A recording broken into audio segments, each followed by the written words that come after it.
2 అమ్మాయిలు అసలు తీసుకుపోవడానికి కూడా రూపాయి కూడా లేవు మాకు. అట్టనే పడి ఉన్నాయి. అందరు వచ్చి చూసుకొని వెళ్తున్నారు కానీ ఎవరైనా సాయం కూడా చేయట్లేదు. ఎక్కడికి వెళ్ళాలో అర్థం కావట్లేదు. మీ ఆయన చనిపోయిందా? యాక్సిడెంట్ అయింది, చనిపోయిండు. మా ఆయన సంవత్సరం అయింది.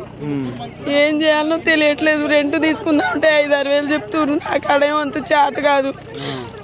ఏం చేయాలో అర్థం కావట్లేదు. ఇద్దరు ఆడపిల్లలు. మా అత్తయ్య 4-3 జాదాలు. నేను ఒకదాని రెక్క మీద నేను రెంట్ కట్టాలన్నా, వాళ్ళని చాదాలన్నా ఏం అర్థం కావట్లేదు సార్.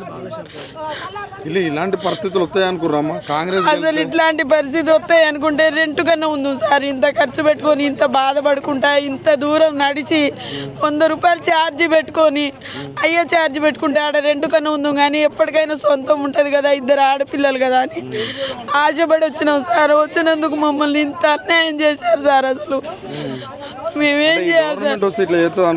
అసలు గవర్నమెంట్ అన్యాయం చేసిర్రు, ఇక్కడ ఉన్నోళ్ళు మాకు అన్యాయం చేసిర్రు సార్. ఎవరు మమ్మల్ని న్యాయం చేయలేదు. కనీసంగా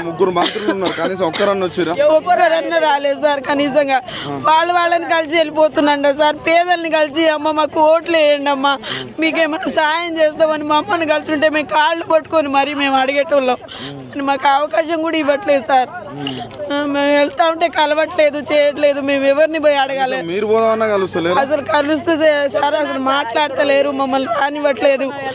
మేము ఎక్కడికి వెళ్ళాలి? మేము ఎవరిని అడగాలి? మాకు ఇంత